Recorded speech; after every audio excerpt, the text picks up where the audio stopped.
him all the credit, man. That dude he one of them. He one of the ones, I think.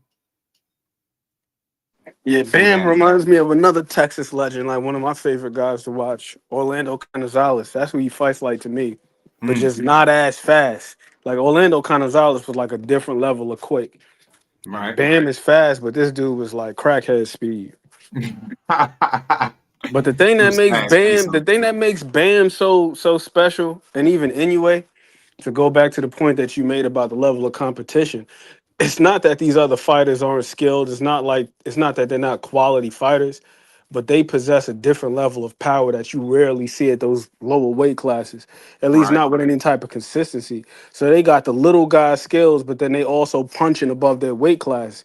So these guys, they may be able to box with them to a certain degree, like we saw with Bam versus it was Christian Gonzalez. That fight we got his jaw broke. That was a tough ass matchup for him, but he still got that extra little umph, to quote Frank Martin. So even when these guys are able to box with them to a certain degree, they can't punch with them, and they don't hold up. They don't hold up physically to the power that they're putting on them. And that Puma fight, damn, that shit was telling, because Puma was no slouch. You know what I'm saying? This dude's a undefeated champion. He ain't no bum. That's what I'm saying. And he made him look just made him look like nobody, nondescript. And that's where you start to identify what fucking special look like. I keep telling people, they be like, man, he ain't fighting nobody, or he weight bullying. And I'm like, bro, do you see those performances? I was saying this about somebody else. Forget the fighter, but he's beating guys more convincingly and worse than they've ever been beaten. That's speaking about, and it's consistent. He don't really have no big drop-offs. Even when the times where he got tested, I believe he fought, broke jaw and all. This little dude different. I'm telling you, that's one of the ones. You gotta embrace that kind of talent. That's real. Calico was good, man.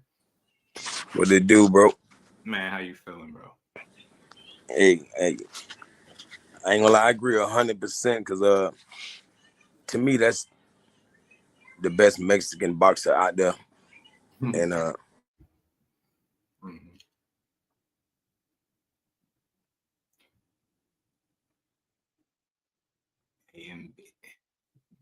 bro don't even look like he be trying to be in there too. Yeah, man, he showed clear cut separation. You know what I'm saying?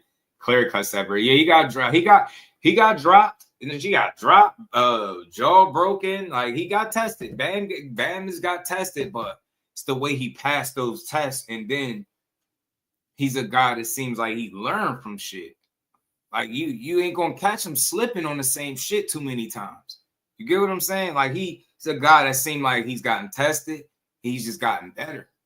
I don't think the competition getting worse. It ain't like he cherry picking, so to speak. Now he's fighting the right people. He just head and shoulders like that shit. Serrata, all that studying, all that studying Mikey Garcia, mimicking and shit, all them late nights at the gym paid off. All that studying Lomachenko footwork and shit got you out there. He even fight like a Mexican? That's the crazy part, because I don't think he do. He don't got no Mexican style. But who was saying? I think it was our dog behind the hands. He said, man, but he know how to beat the Mexican style. Telling you, he a different breed, man. And he can be physical. He can be on the front foot. Like I said, with the angles, he can fight backing up if he need to. He responsible defensively when he need to be. And he know how to go for the kill, man. If you don't belong, he will get you. Man, that's my bad, man. The call head came through. Nah, you all good, bro. It's all good. We're gonna keep building. It's all love. Shout out to everybody in the building. Hit the like button. We're gonna keep rocking. That's another thing that got to be emphasized, just like being equipped to deal with a variety of styles.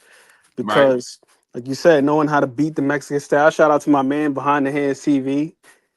He got the tenacity to beat the Mexican style. He's got enough finesse to beat a guy who's more of a pure boxer. Like, I didn't expect that, Sonny Edwards fight to look that easy.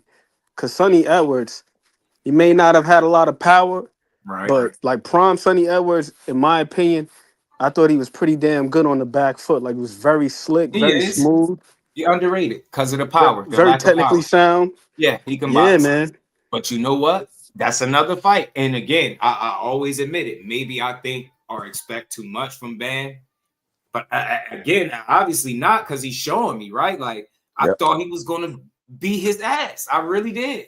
I really thought he was going. I'm like, I get it. I like Sonny, but again, Bam, one of those dudes where you can't just be real good, and that's crazy. You can't just be really, really good. That's not enough. You gotta have some shit that's special, that really stand out. Gotta be multi-dimensional. You don't have nothing, but you need something that really be like, bro. You see the shit that Sonny Edwards do? Like, it need to be that. Because if it ain't that, it's like good luck. It's like anyway, like certain caliber fighters, you gotta have something special about you, or you gotta be able to raise your level and have a special performance to beat them dudes. If not, your goose is cooked. Shout out to Jay Howard, man. He said, Merry Christmas, Happy New Year. Just till next year. You already know, Jay. Appreciate the love, man. And we ain't never got a box again. Well. I already been getting these back, but now it's time for you to get your just due. Have to be too small for his opponent. And the opponent would have to be very, very talented. Mm-hmm. You know, it would take a very talented, like let's say an O'Shaquie Foster. Right. You know what I mean? Like, that's just how good this guy is. Like, I don't see nobody. Shot's talented. Another one. Yeah. Ryan was good. But it's crazy. He Bam is a hybrid to me. Yeah. He really is. He what bro just said, Ukrainian. He said Ukrainian. He said he got the African American Mexican Ukraine style. he got a little bit of, you know what I mean? Bam fight with the sauce, with that flavor, bro. And he coming in there to beat your ass. And it's a level of confidence that you could appreciate, but it don't go overboard, right? I don't think it's cocky. Right? Maybe anybody could get, be feeling themselves, but he really, it's confidence. He put the work in, he go out there, he very intentional with what he wants to do, and he get it done, bro. And he's very hard to stop. That's all I'm saying. And he fun to watch, knockout or not, he fun to watch. But again, heard it from guys like Corey say the dude, man, punching like guys his size when he sparred him. Like, what the hell? And you see it, he going in there punishing these dudes his size. So yeah, man, I can't wait to see him move up, because 15 ain't got nothing left for him. I've never seen a Mexican with that skill set. Like he got, like, his bag is deep. Yeah. You feel me? It's not just power. It's not like he does have the Mexican style when he needs, because he got that dog in him. But the way he can pivot and his technique, like he can fight on the outside, just at any range, he's gonna be the better fighter. Mm-hmm. It's like who he studied along with who he trained with. That shit somehow just cultivated one hell of a fighter.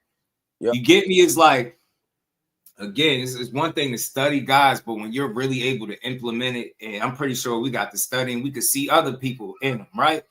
Yeah, shit is rare when you're able to actually study, mimic, execute, and be successful and efficient doing it. That's what you get with him. That's why I'm like, he one of the dudes you got to show me you could beat him, because those performances look so fucking like consistent. You got to show me, you could do something that the rest of these dudes can't do. If you don't have that thing or some type of it factor, you're going to be another victim. Yeah, you're a boxing prodigy. Yeah. He said anyway versus Tank at 130. I always think Tank could be too much for anyway. Definitely.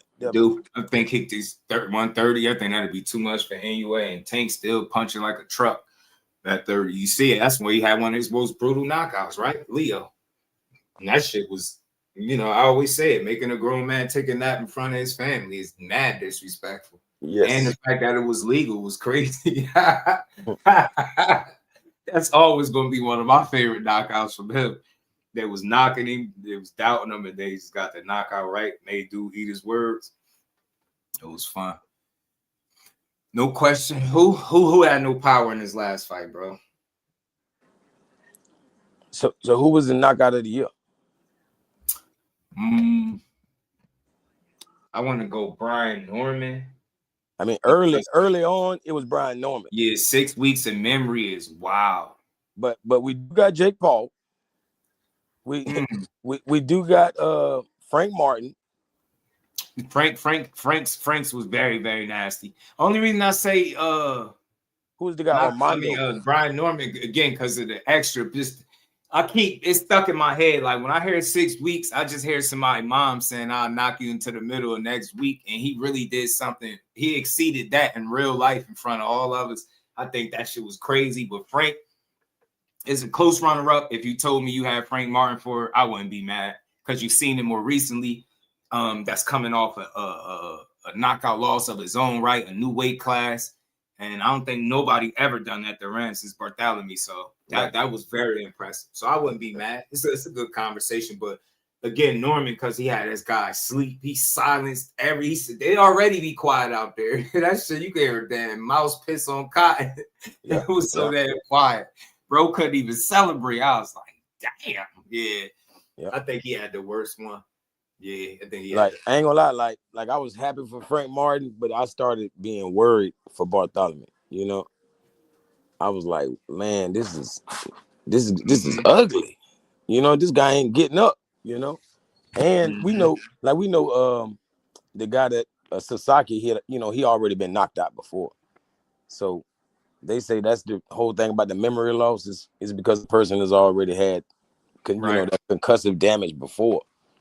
So that was a part of it. You know, not to take none away from it, it still is devastating. It was devastating. For sure.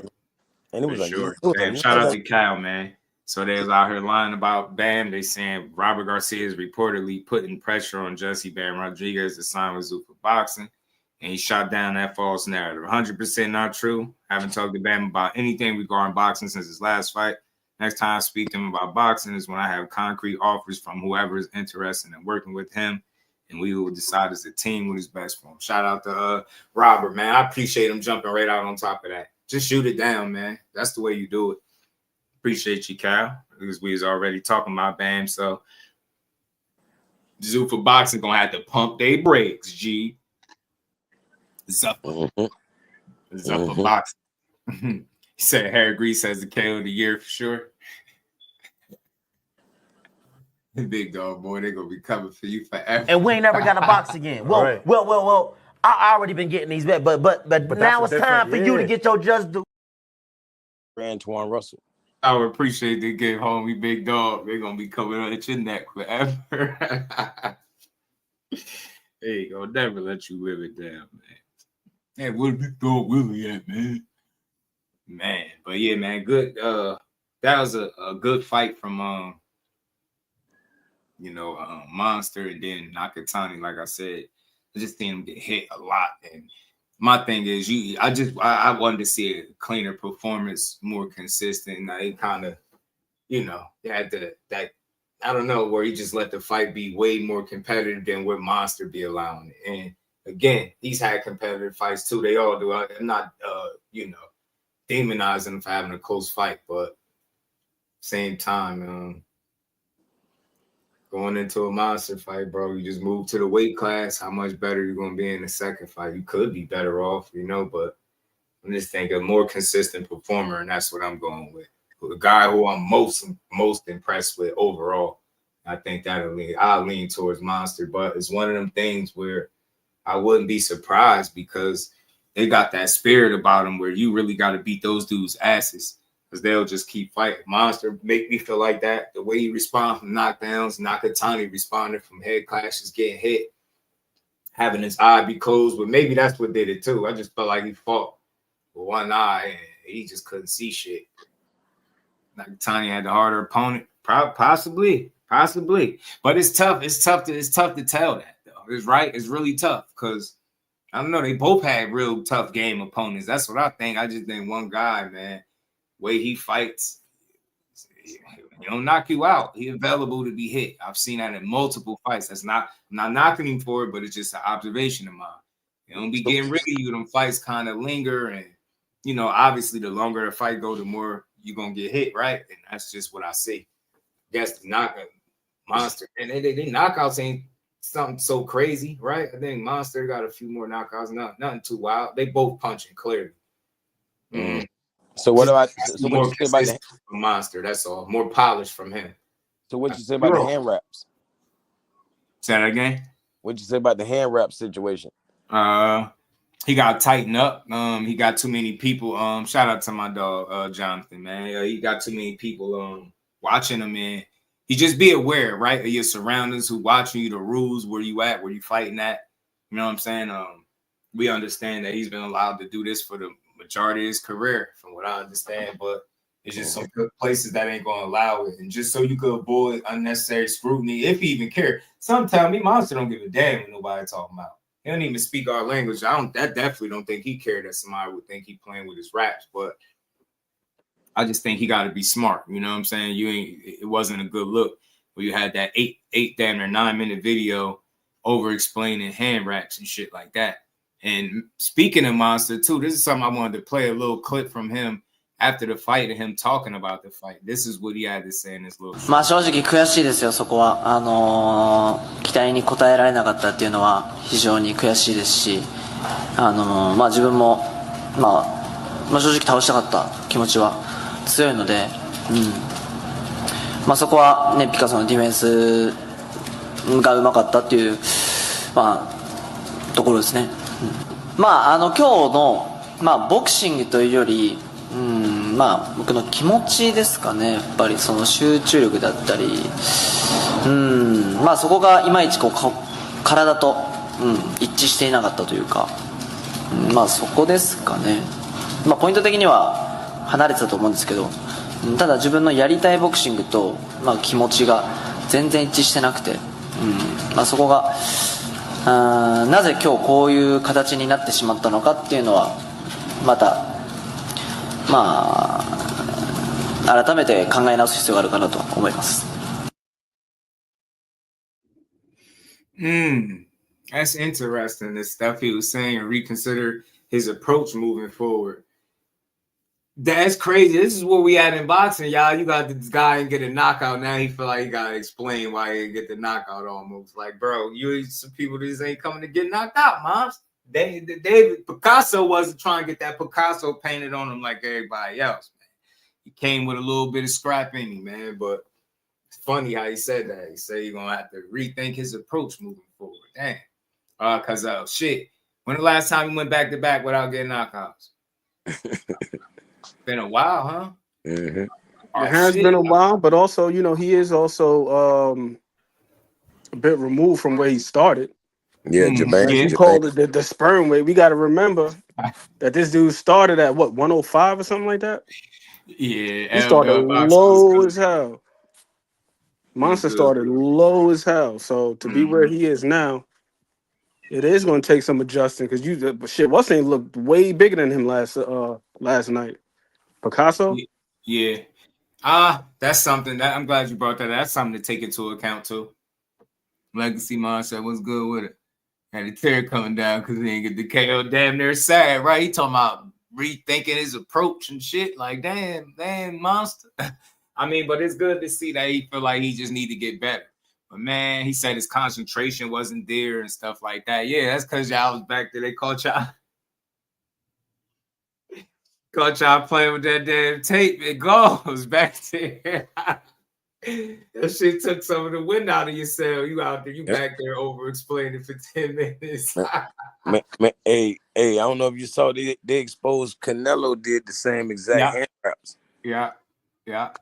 Cornelius was good player. Yeah, it's funny. I had seen that when it had came out a lot sooner. I'm surprised more people didn't talk about it, but I guess it just. Oh, you know why? So maybe anyways, tired for fights in the calendar years. I heard of for top fighters today. Great point. That's why I love the conversation, bro. Somebody always got something different to add, and I'm not never going to tell you something logical is not a possibility. That could be it.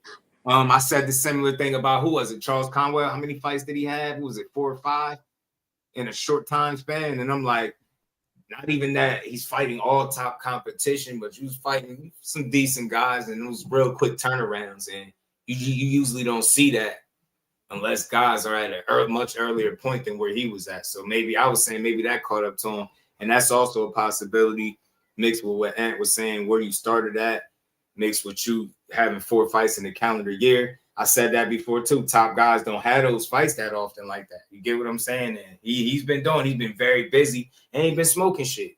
Guy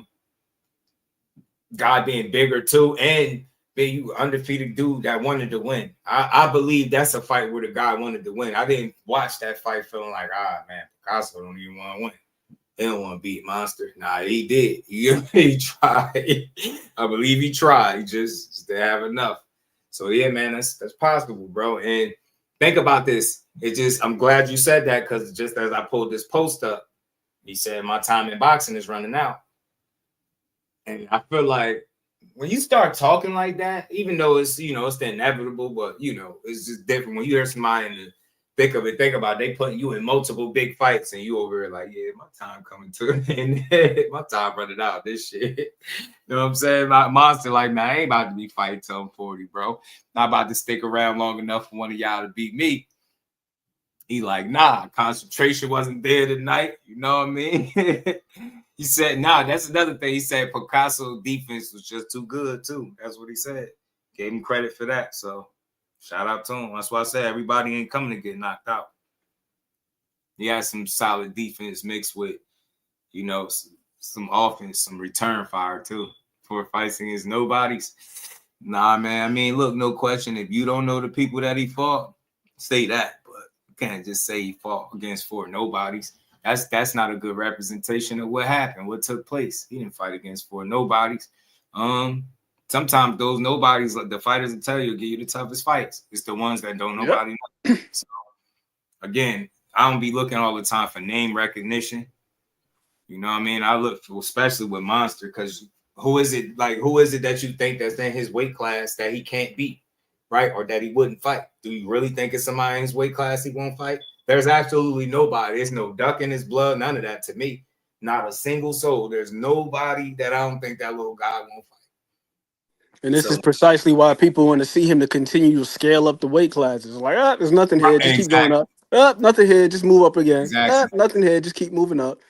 Behind the hands, Monster 30 plus, you're going to be gone by 35. Real good possibility. Blaze was good with it. So, yeah, man.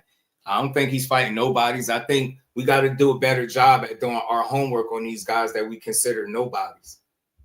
You get what I'm saying? Because I really hate that notion, man. Those nobodies were really. You ever see an upset come from somebody that you didn't know? I've seen that more times than enough to not disregard somebody, chances of winning a fight, especially when they're coming in there to win. I'm telling you, I feel like skills definitely pay the bills in boxing, being in shape, things like that. But your will to win, you gotta want and believe this. Your confidence. I feel like it's a lot of contributing factors, man. Like, you ever seen a guy that wasn't the more skillful guy win the fight?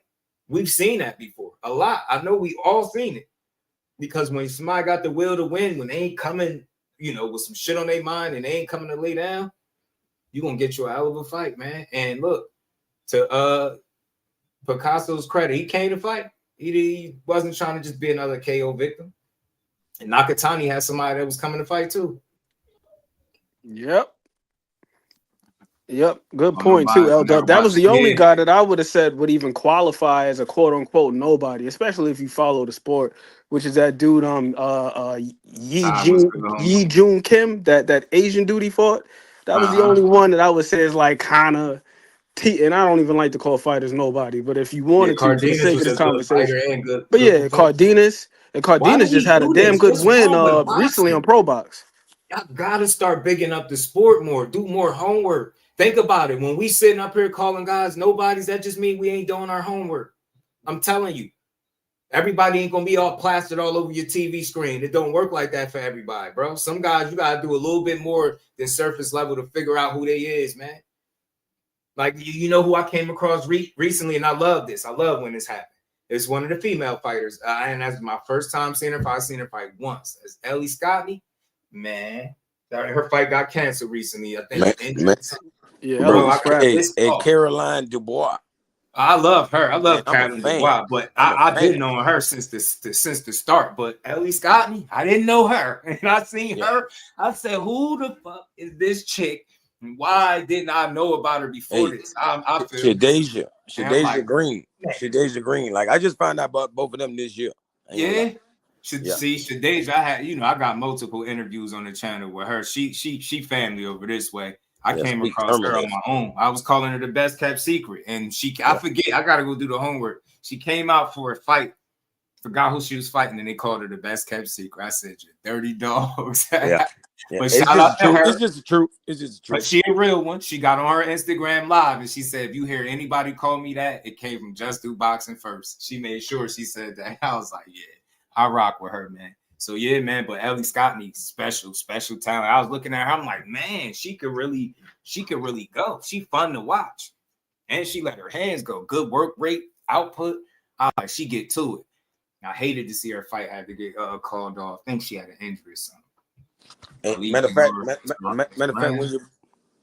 when your boy Yo-Yo Hernandez beat up Kyron Davis, like he made me take notice because I knew Kyron more than I knew Yo-Yo. Yeah, you know.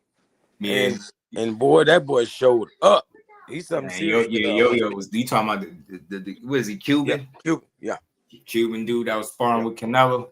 Yeah, him and Boots. Shout out to Big Dre. What it do, homie? What's happening, man? Yeah, man, you got some good ones. Shit, real person too. She replied. Oh, you talking about which one you talking about? Shadeja? But yeah, man, she replied. She down to earth. She a real one. She ain't get superstar after winning the titles.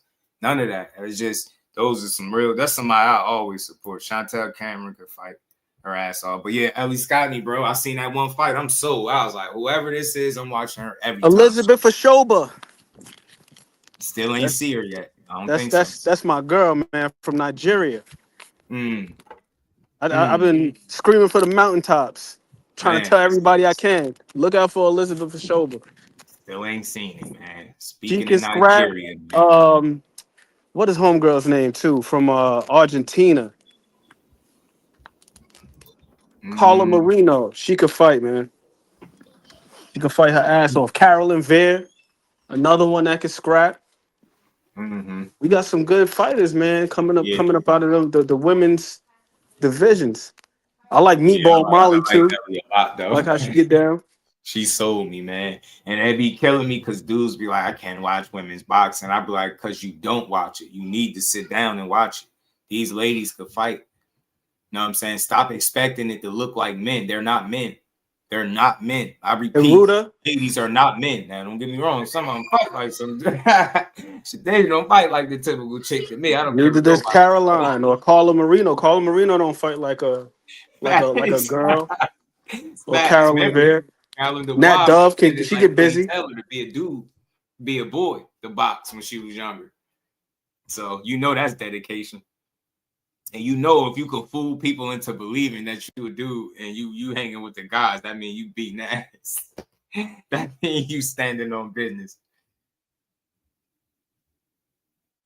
So Carolyn Fry versus Delphine Persoon, January 22nd at Bacon WBC 130. I let Bacon by Bum Gardner. By OnlyFans with boxing gear, damn. My homie Jenny Futch got real skills. Her too. Shout out to Behind the Hands, man. She's another one. Fuchs, right? I don't want to say her name. Appreciate that, L-Dub. I'm going to be looking out for that because Carolyn gets busy. I seen her fight. I was like, damn. Like, she's good as hell on the back foot. Like, she's everything you want to see quote-unquote pure boxer be. Work behind the jab, giving you angles, constant check hooks, all that good stuff. Very responsible defensively. Very responsible offensively. Veer gets busy.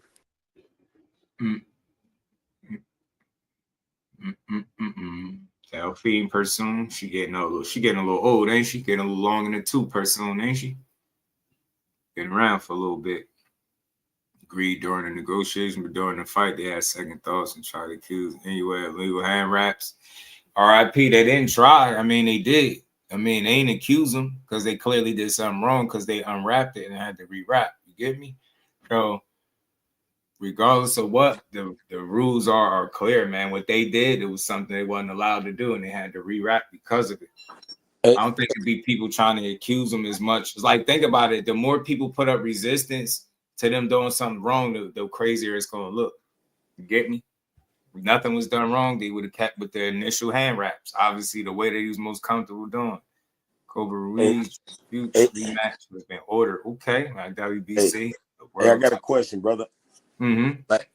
Like how you feel about did Anthony Joshua get his just due for breaking the script? It depends on who you talk to, right? Some people are like, nah, they're not giving him credit. You know, I'm saying like that accident he just had, what it was. Shoot, not even you talking about the car crash. Yeah, like what is that some form of just due for breaking the script? No. I just think it's an unfortunate situation, though, really. Damn. You know what I'm saying? Some shit that just happen when you're on the road sometimes. But I think he did what he was supposed to do, coming out that layoff. Like now, he said he could have possibly got him out of there sooner, but it wasn't like he was out there struggling, right? Letting Jake beat up on him or nothing. So I think he did people a favor, right? Because if you was a person that complained about Jake Paul, how could you now not be, you know what I mean, happy that somebody went out there and beat him? You know what I'm saying? That's why I told people, man, y'all hate Turkey. Turkey is in line with y'all. Y'all tired of Jake. Jake, he was trying to make Anthony and Jake Paul a minute ago. I was like, nah, he'll get killed. He like, man, that's the point. Turkey was like, yo, that's exactly the point. Then his headache could go away. Like, bro, get his ass, pack him up, get him up out of here. But nah, I just think it was unfortunate. But yeah, this car crash in Lagos, Nigeria, that unalived a couple of people, man. They say he was the passenger. And you know, they had this wild ass. He was in a Lex truck or something that he was seen taking pictures behind. You know, it was taking a picture. It was just Joshua out there while he was with some fan, man. And got in a wild ass fender. But I just hate these joints because, bro, that's one of the most helpless moments that you could feel, like car accident. Because you ain't got no control over that shit. The way the car crush and crumble in, depending on how bad the accident, bro. I done been in some. Boy, I done got hit by a car as a kid, been in about 7 accidents from teenage to adult life. Like, hey, I done had way too many, so I know how this shit feel, man. Not a good feeling. And then again, with people, you know, fatal cars. That's why I tell you, man, these car crashes kill, bro. And they no good, man. This shit was terrible. You see, man, he got up out of there with some minor injuries. He lucky for that. I know he is, but this was the little short video.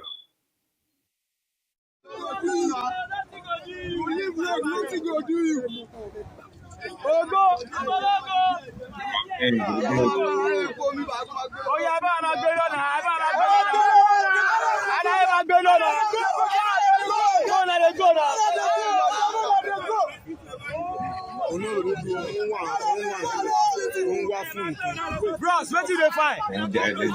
That jump is cold. Yeah, they pull him up out of there.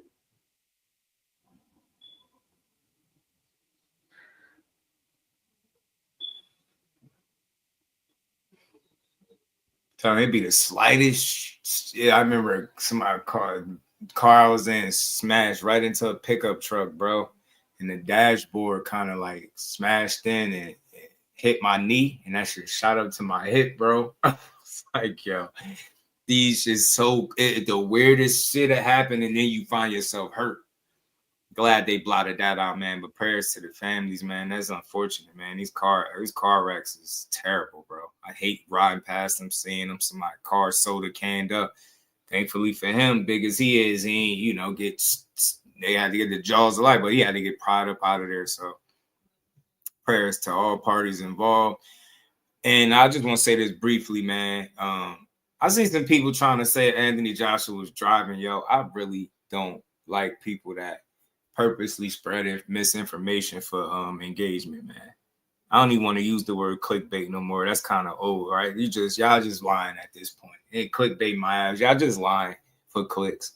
Anthony Joshua clearly in the back. He looked like he getting helped or something. And somebody was saying that he was driving, and that, you know, it kind of make it hit different if you say he was driving a car that unalived 2 people. That's nasty work, man. Prayers to Joshua, man. They made a statement, and the families, of course, that lost people, bro. They made a statement, man. MVP had put up a statement. This is the update. This is the Joshua update from MVP. Road traffic accident in Lagos, Nigeria early today. Sadness has confirmed 2 close friends and team members. Wow.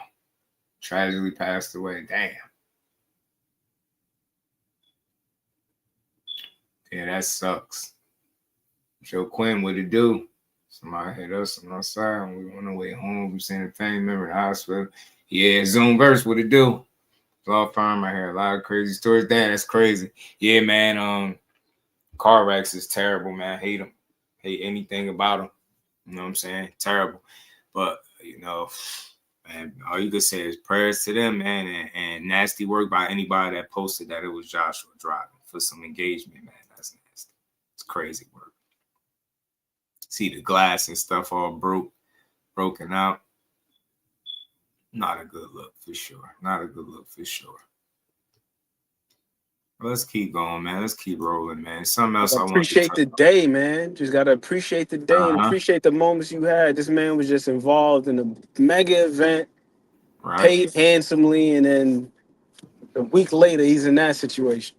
What was it? 6 days? What did it take? 6, 8 days? How many days? It's like that's crazy. Just days ago. Super crazy. How fast shit changed, man. Them car crashes that change it all, man. There's something else, man, I wanted to talk about for a minute. You know, we'll see how long we're gonna be here, but I wanted to say this, man. Is what it is. A lot of times in boxing, man, when people got favorites of people that they like more, you know what I mean? However you look at it, we got a tendency to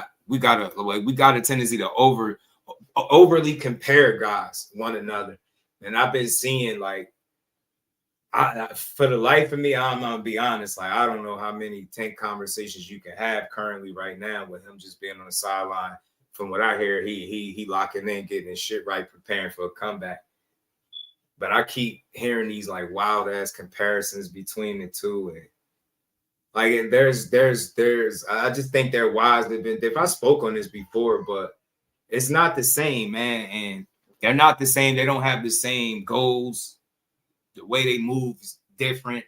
You know what I mean? I think the only thing they got in common is they boxed and started at 26 at this point.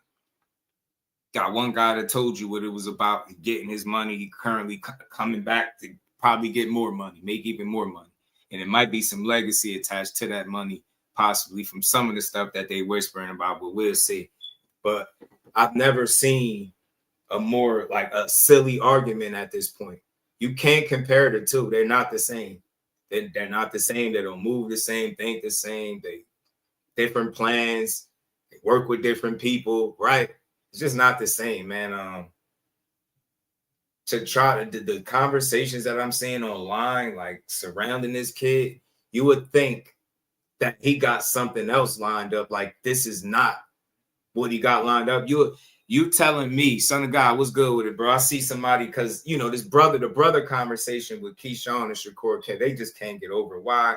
I don't know, but I ain't even here to over explain it and talk about it again. It don't even matter. It just is what it is. But that doesn't, them not willing to fight each other doesn't overshadow the fact that this man about to fight Teofimo at 140. No stipulations from what I hear, from what I understand. And like I said, you free to talk about what you want, but it's really a dead end conversation to try to compare the two. They're not moving the same.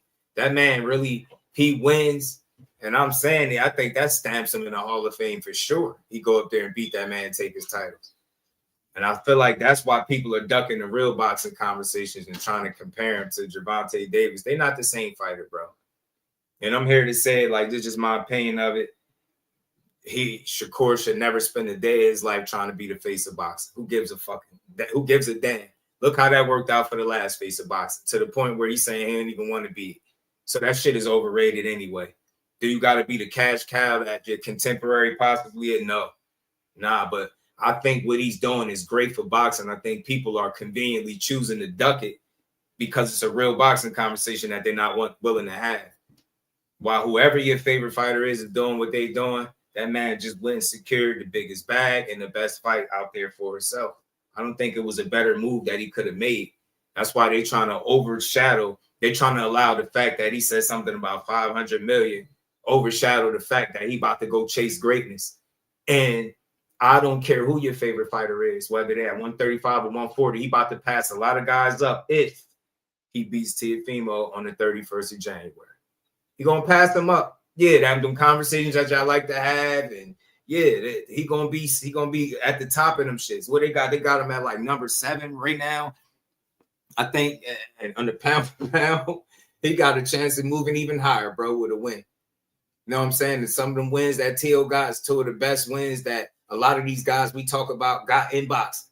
And although he suffered a loss to somebody that none of us deemed on his level, still respected at the end of the day. He bounced back from it. It didn't define his career. He went on to win meaningful fights after that. And now he in a position where he loses to the guy on the other end of him. He put that guy in a really good spot. Shakur loses to the guy on the other end of him. He puts T.O. in a really good spot. It's time for us to get back to real boxing conversation. This is what real boxing look like. All that fake legacy that a lot of these dudes be selling, this shit is what chasing legacy really is. Really is going up there and say, you know what, I'll go fight the guy that's the most established. I don't care what nobody trying to argue. Most established there. Arguing that Gary Antoine Russell is a better fighter than T.O. was foolish. Just say you like him better. Say maybe you'll favor him to beat T. Say all of that shit. But you have absolutely nothing to go off as far as the body of work to prove that he's a better fighter than Teofimo or a more dangerous challenge. Like, we don't know that to be true. We don't know. So I think he picked a guy that got the respect, that got the wins, that got the accolades, and that can add to his legacy. I think this was well thought out. I really do. Dude got on a good foot, said, I can't get this fight. Damn, that's it for the Super Bowl at 35. What you gonna do now? I seen a lot of y'all dragging him, saying he wasn't gonna be able to do nothing now. He can't get no fights. He over there with Turkey. He's an undercard fighter. Get what I'm saying? He's not a main event guy. You went from being a main event guy and top rank to co-main guy, undercard fighter, and all these different narratives. And now you fast forward to today. Son of God, shout out to you, homie. What's good, bro? Fast forward to today, and they saying that fight gonna be on pay-per-view and shit. You know, undercard looking good. Oh shit, are they headlining? Damn, man. I know them narrative pushers looking bad. So, like I said, man, I just think the only way we should be comparing them two dudes is if they get in the ring. Other than that, all that there's no conversation. This is to anybody that's doing it. There's no conversation you can have online that's gonna hold Gervonta Davis, yes, Tank the Maniacs, in a better light. Why do y'all continuously drag down fighters that will be his contemporaries instead of building them up? So when he come back, like all of y'all told me he is, and knock all of these guys out, he can get the credit that we all know he deserved for beating Shakur. Think about it. He go out there, Shakur beat T.O., go return to 35 for some strange reason. Tank get the itch and come back and fight him and beat his ass, knock him out, do whatever, and just get the win. However he do it. Think about the shit that y'all would be able to talk. But because y'all spent the better part of the last 2 to 3 years or so tearing down everybody that's his contemporary, how in the hell, I got a question for all the super duper Tank fans. How in the hell are we going to give him credit for beating anybody when we diminish everybody that's a possible opponent of his while bigging up guys that shouldn't even be in the ring with him? It's funny. And this guy fought a dude that what was Rolly 14-0.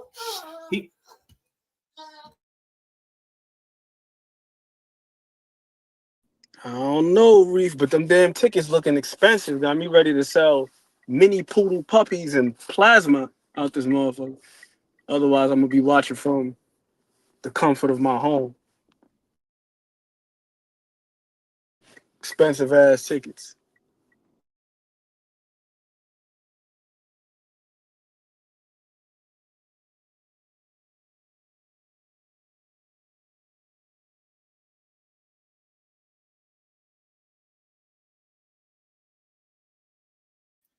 My bad, y'all.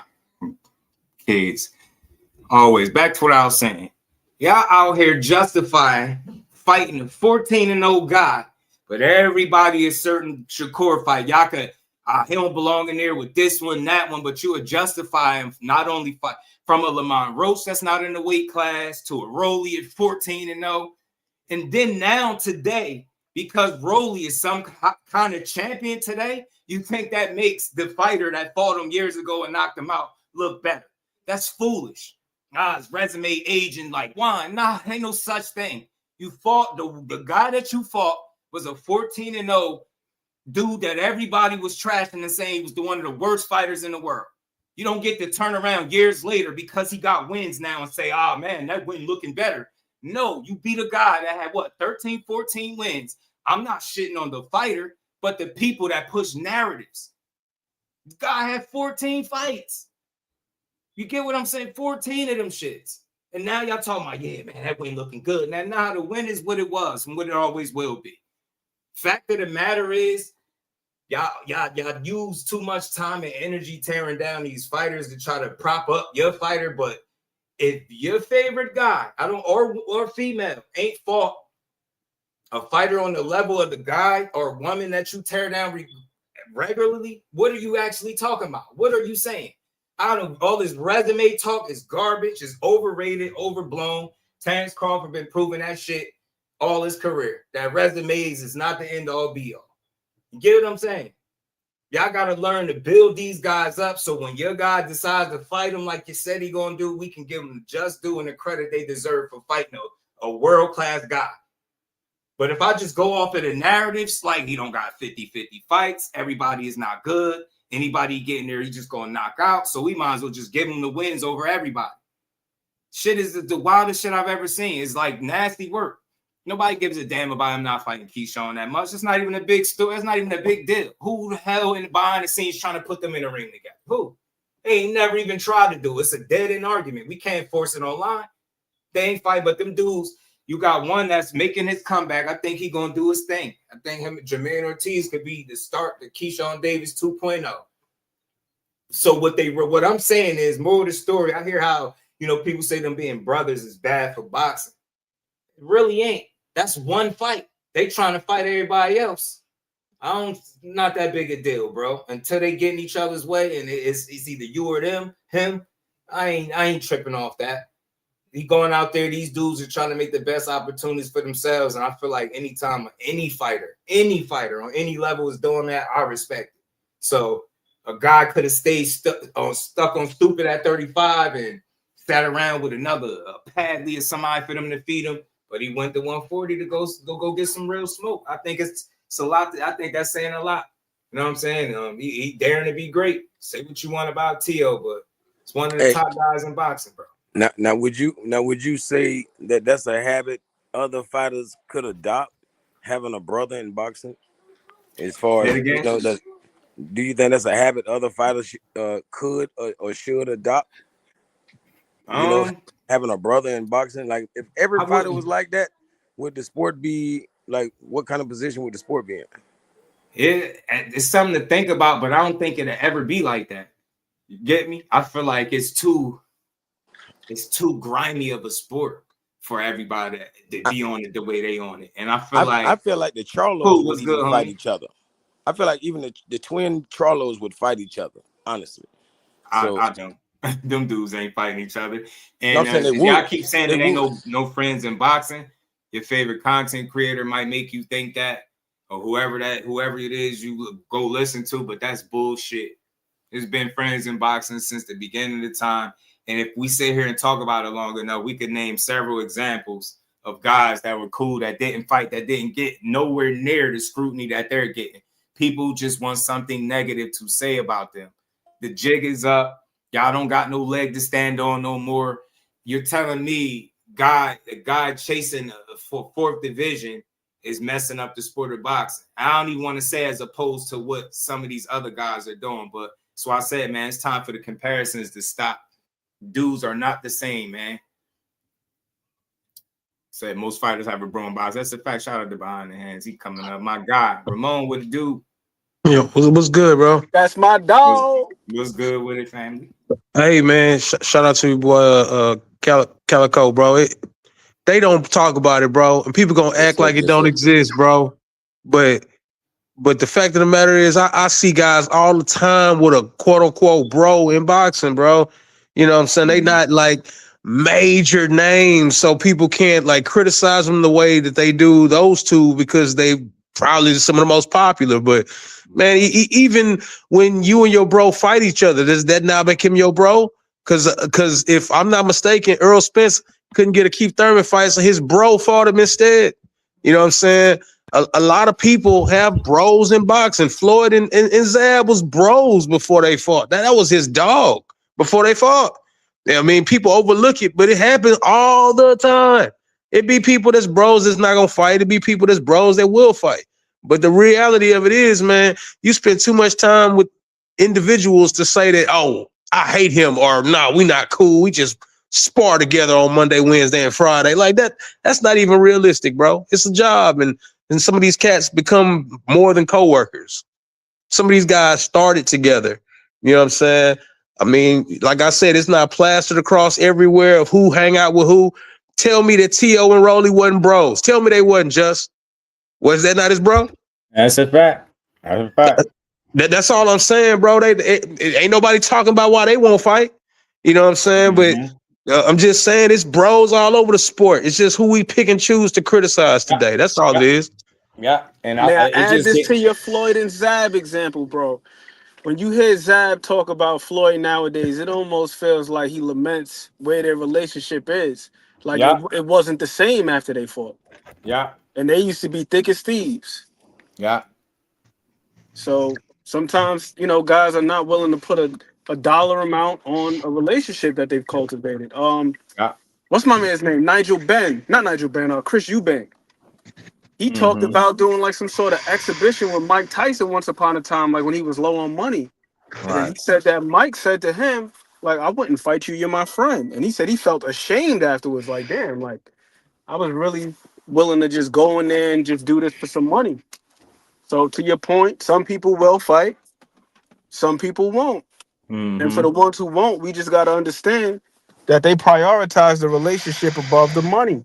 Like in the Keyshawn and Shakur situation, if somebody is there for you when you're in a damn mental institution and they're around for the birth of your children, that's a different type of bond that you got than just some dude that you just chop it up about sports with. You have like this little loose relationship. Nah, these guys are really real deal friends for real.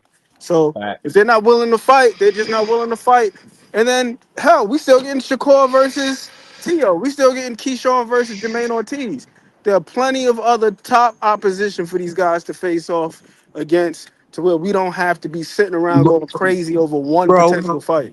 Bro, it's 1,500 to 2,000 people in every weight class, and we tripping on two people not fighting each other. Yeah, that's one. Notice it's one fight, not making a fight when it's not really the fight doesn't even call for it to be made outside of some people. Bro, I could see if he got two of the titles or he got the other two. Hell, I'm gonna push for it. But at the same time, man, that's not what they are. And I don't even know if it's been strategic or not, but they have yet to be in each other's way. So you know what I'm saying? Telling you, you know, I don't know how it's happening, but the way it goes, man, they not in each other's way, bro. I'm just tired of the narratives that, oh, he stole T.O. from this one, and this he's trying to little boy him, and this and that, and he's gonna pass him up, and then shut up, man, shut up. No matter if Keyshawn Davis was fighting T.O. next and knocked him out, he wouldn't pass Shakur up. That's not how boxing works. Y'all can say you like one more than the other all you want. Have at it. But that dude is accomplished. And that's why y'all don't really want to see the fight at 40 with T.O. Because that shit gonna make you look stupid. All that stuff you've been saying, oh, he ain't good, he don't want to fight nobody. You notice how that narrative had to stop. Now they moved it to you cherry picking and why you ain't fighting Gary Antoine Russell. Not to mention how long he's had a fight scheduled for you simple-minded people. How you going to fight somebody that got a fight lined up already? Say, bro, anybody that calls T.O. a cherry pick is an idiot. I'm sorry, bro. I swear, that's foolish. That's just saying you hate a guy conversation. You know what I'm saying? Because that dude ain't no cherry pick, bro. This conversation about how Gary Antoine Russell's so much better than T.O. based off what? Because he lost that 140 to Puello. Well, most of us probably had him beaten. And Tio ain't lost since he was out. I don't even look at it like that with them. I mean, if I'm Shakur, I'm picking the most accomplished guy, and Tio is clearly more accomplished. I'm not tripping on Gary's skills. I respect Gary Antoine. I think he cold. But if we're talking about the most accomplished of any 140 champion, it's probably Tio by a mile. Yeah, you got Puello, Gary Antoine, you got Richardson Hitchens, and you got Tio. He the most accomplished easily, bro. Man, like that shit, but we gonna ignore it because we rather push the narrative like the man ain't trying to be great. Nah, he picked him because he think he got an advantage, man. He's shut up. They all pick people they think they got advantages over, man. What are we doing? What are we talking about? That should make y'all uncomfortable. That's why I said keep ducking that real boxing conversation and stop comparing them to Tank. They don't move the same. They don't think the same. Their career is not the same. Their wise ain't the same. None of that. It's okay to say, yo, your man got in there, blazed the trail, made his money, knocked shit out, made a hell of an impact on the sport, and still arguably got more in the Tank. See your boy, over him. We don't care about their money, bro. We don't care about their money. That shit Shakur doing to be remembered long after he retired and keep moving how he doing. I wish your boy was still up here. With 25 fights. Y'all bug. I wish your boy was still up here. I know he left, man, but you know, I would hate to see the Charlos fight each other, bro. I would hate to see that. You know what I'm saying? Because you talking about two dudes that are barely getting life right as brothers today. Like, man, you know what that will probably do to them dudes long term? You know what I'm saying? In addition to, they not gonna ease up on each other. They're gonna try to kill each other. Yeah. You know what I'm saying? I wouldn't want that, man. I wouldn't want that. You heard what's happening. Me and Floyd relationship ain't been the same since. Come on, man. You heard Big Baby Miller say who he scared to fight, right? Yeah. Might have got caught taking some shit, but what'd he say? He sat there and almost cried. I don't want to fight somebody that I know they kids and shit. Dude almost shed tears. Let me guess. He a bitch, right? He's soft. Y'all just don't get it. Yeah, some shit, integrity and real relationships over that dollar, man. You know what I'm saying? We gonna make this money together. They already told y'all years ago when they was both sitting in the gym next to each other. They gonna run this shit up. They're gonna beat people up. Keep being accomplished. They're gonna keep winning. They already told y'all. They already told y'all. Don't be mad because they doing what they actually said they're gonna do. They was pissed off, man. He talking about he gonna get it about the Keisha. Wilder and Hellenius, you know them dudes is cool with each other. You seen the way that man cried after that fight. Man, he was hurt after he knocked him out, bro. Oh my lord, he cried at the press conference, went back to his hotel room, cried again, hugged him, held him for like 5-10 minutes. That man say, you know, his kids, bro. Man, that's crazy, bro. You don't. I don't know. Some people heartless, so they don't have that same gene in their body to be like, man, look, I don't want to hurt somebody who I know this gonna alter his relationship with some kids that I know. You're like, man, I don't think right. I don't think you should do it. I think some of these people full of it, man, because they know it's easier to talk that way when you ain't never gonna be in a position to make that decision with somebody that you care about. And again, it's different when you already up money. And somebody, you know, ain't nobody even threw no money at you for it. Nobody. They just talking about it. You like, bro, what? Tell me again why I should fight him. Ain't nobody even brought it to neither one of us besides some people on the internet. And I ain't never understood why people wanted to see two guys that's not that good fight. I'm not never letting that go. They ain't that good. Remember why we want to see them fight so bad? You got a runner and a pothead. Remember? That's what they was saying. Got a runner and a pothead. That got to be a terrible fight, won't it? I just don't. I don't respect people who don't want to see the humanity in some of these fighters. They just want these dudes to be straight Neanderthal brutes with no heart. And I get it, man. That's how you want your boxing. I get it. I feel you. But man, these people are real people, man. They regular people like me and you. You know what I'm saying? And people be wanting to see them just kill people that they established a relationship with. Like Ant was just saying, you know, dude was in a mental institution, and I'm sure it wasn't a whole bunch of fighters coming to rock with him when he was going through that. You know what I'm saying? But you know, actually, it wasn't a whole bunch of fighters popping up at the hospital when the damn kid was born. Like that shit, that breaking bread with people, that shit, them stories, that's real right there. And that shit is before we even start making this money, we rocking with each other. So now, because we making the money, we gotta sell, we gotta eliminate one another for we ain't gotta do that. We ain't gotta do that. And that's why I said it's dope to see that not only do they not gotta do it, they got two totally different plans, bro. They got shit going on. Dude, don't let Zay Quinn start knocking shit out because they gonna swear that Shakur ducking him. Oh yeah.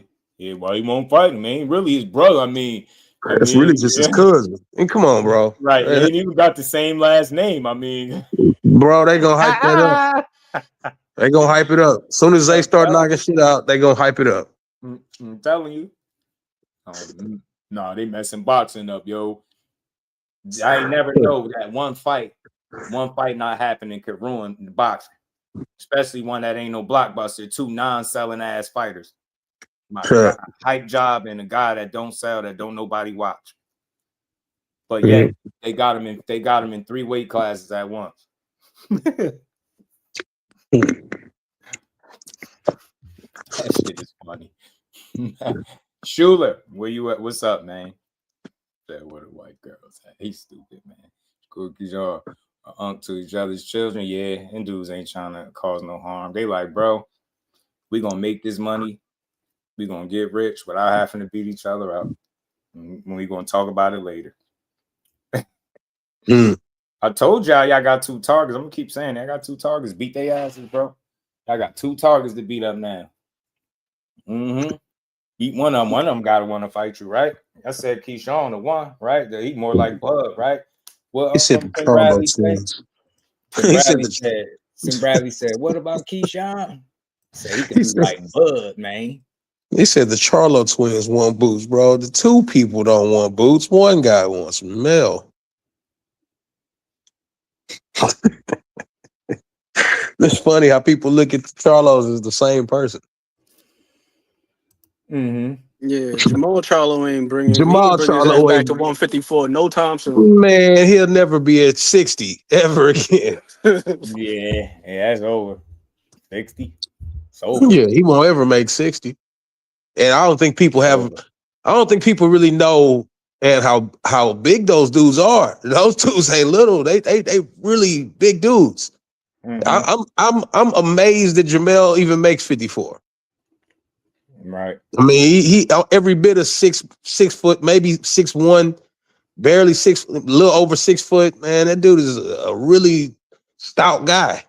And you gotta think dudes got a little bit older too. So when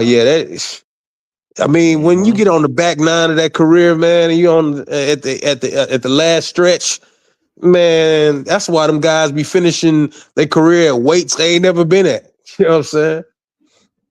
I agree, 2 cents. I agree. A lot of times, man, we repeat these damn cliches and all of these things, and we don't give much thought to them. Like we talk about these guys being warriors, and this is a gladiator sport, and this, that, and the third. And then we disregard the fact that this is these guys' careers. They're not out there just fighting to the death for the sake of doing so. Right. Business is in play. All of those guys are doing it to make money off of fighting. All of them. They all trying to make some bread. You know, and if they can make enough bread to make it back to the house and not really have to do it as much, I'm willing to bet a large percent of them will do that. Yep. Dudes ain't trying to fight. Money fighting this guy, and I don't gotta fight my friend. Then that's the choice. Right. Yep. The bag is still getting secured either way. Yeah, they say you wouldn't want to fight Abdullah. Yeah, that conversation pisses me off too. They be like, yeah, he's the number 2. He's the number 2 lightweight behind. I'd be like, yo, y'all really sit up there and argue that shit too. That shit. And that's the other part too. After that last fight, they started having explanations for him. Now he's still we've been his relationship with Keyshawn is his relationship with Keyshawn. Anytime you see him interact with another fighter, it doesn't mean that they're on the same level of like like mutual affinity, like for lack of a better term, like. Yeah, he's gonna be cordial with these guys. Just because he's giving Abdullah advice after a fight, he had a turbulent opening to the fight, and he's telling him like, "Yo, bro, you need to slow down. Everybody's strong in the beginning." It don't mean that he's trying to make this kid his younger bro, and he won't fight. Yeah, you know how far they pushed that. I was listening to somebody show. I ain't gonna say no names. They was up there like, yeah, man. I heard Abdullah ain't answering his calls no more. No, that's absurd. Yeah, I heard he's got a little bro. He stopped answering the phone. I'm like, yo, That's taking it too really far, get bro. up here and say anything, man. Yeah, that's taking it too far, bro. Man, yo, I'm putting everything. I swear, if they ever fight, you know where my money going. You know where my money going. It's more to boxing than offense. Y'all keep on, and everybody ain't getting knocked out. So what you gonna do when somebody is matching you for skill or exceeding it, and ain't buckling and folding? Ain't no damn 26-pounder that got brought up to fight you. I'm saying that is the master at winning rounds. You out there doing more. You out there fighting the other guy fight. If Sam Noakes can make you fight his fight, good luck with Shakur. Good luck having your way with him. Shakur, how you doing? Shakur, how you doing stuff that you weren't prepared to do, man? You got to fight like him. That's game, set, match. Your ass might be cooked unless you land that shot. And we all know, that shit ain't gonna be easy. Everything is possible, but it ain't gonna be easy. And even if it does land, who's to say that it's gonna have that effect? Yeah, because we've seen that happen before too. A guy land a good shot, a reputed puncher, and then the other guy don't go. And you're like, oh shit! I thought it was gonna be like this. We saw it on what was it, March the 1st. Right. I mean, I'm just saying people kept trying to say he had a bad day. I disagree. He had a regular day, and he landed that thunder that normally put people out. But a guy named Lamont wasn't going nowhere, bro. It's like that sometimes. Yeah, I think the key to that fight too for Lamont that helped him patience and just the right attitude. You get with me? Like he didn't have scary moments. We wasn't feeling like he was fighting timid. That wasn't it. He was fighting smart, and we knew that. Discipline, like it's a he had the aura, if I could say that, right? He just had the right energy about him. Like, all right, I know this dude not backing down from nothing, and I'm gonna be prepared. I thought he was really prepared, really well. You know what I'm saying? And they fought like they knew each other to a degree. But yeah, I think that was one of the best things. Just he didn't concede.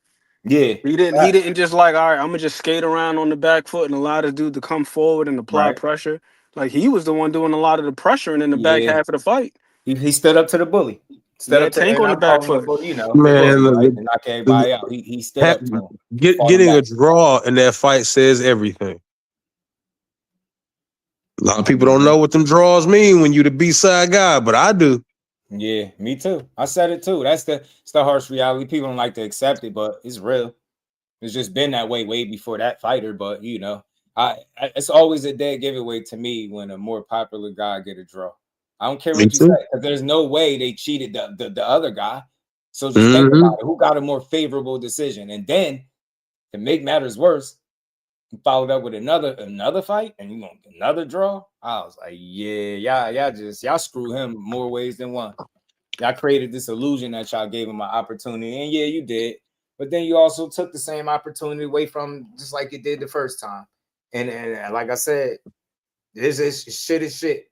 The roles is reversed. People will be saying the same exact thing I'm saying. So it's nothing against nobody, but that's just that's a bad couple of fights for him. Like he really should have been able to call himself 2-time champion in his eyes, right? 2 divisions and shit in his eyes. So that's never gonna happen now. And with a draw, consecutive draw, I don't know where you go. But I bet he kicking himself now after being able to watch that fight. I would love to talk to him to see what he think now. See what you think. Like, you should have. Why didn't you? Cause I swear, like you got all the talent and shit in the world. And I was thinking, like, that's the way you win fights, by turning the guy best attributes off, right, and doing what you do best without falling into his game, right, and just doing you. And you were doing you, but you were also doing him, and that's what made the fight is competitive. I truly believe, mentality is what got you knocked down too. You know what I'm saying? Caught you slipping real quick too. early. Yeah, but I also think that by the same token, it also afforded him to have the second half of the fight that he did.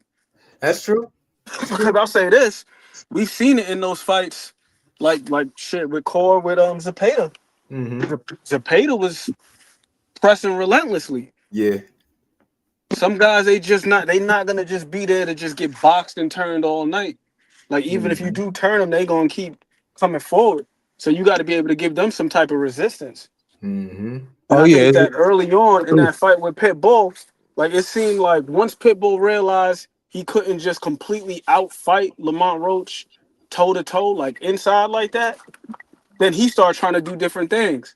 Now he established to him like, okay, he got that one good shot off. He did where he spun him like a dreidel for sure. Right. But it was like outside of that one moment right there, he wasn't really winning the exchanges. It felt like Lamont was getting the better of him in the exchanges. I'll take you one further, Ed. If you look at both guys and see who did not fight more like themselves, to me, that's the guy that lost. Pitbull. Yeah, exactly. We ain't never seen Pitbull go out there and try to box on the back. No one has ever seen that, bro. No one ever seen that. I mean, and I've been watching Pitbull since before Tank, and he never fought on anywhere near the back foot. Nope. Come forward guy. Hell, he ain't even equipped to fight on the back foot. He got like a 63-inch reach or something like that. It does not benefit him in the slightest to fight off the back foot. So he still tried that dumb shit. So my point is, by the simple fact that his game had to change to his detriment, how did Lamont not win? That's what I'm saying. So to me, I feel like he just got a bad deal in his last two fights. It's nothing personal, it's just an honest observation. I was like, damn, man, that sucks to be him. Now you got a broke hand. The very thing I said could happen if you go in there trying to knock some shit out, break that hand. And he really did it. I was like, yo, this shit is crazy. Boxing is crazy. That's why I feel like, man, smart fighters, and he is smart, but I think he was fighting with the wrong chick. I think he went in there feeling like he had to prove something that he didn't have to. Man, all he had to do was show that he could win fights another way. That's all. And I'm like, bro, you don't trick yourself out of your position. We don't need to do that here. We need to see you do exactly what we know you're capable of doing. That's going to show the clear-cut separation with you and this guy. And then you can take that win and be a little boastful about it. Before this fight, I told you, I said, Lamont's got to show other layers of his game than that he could stand there and squab with you.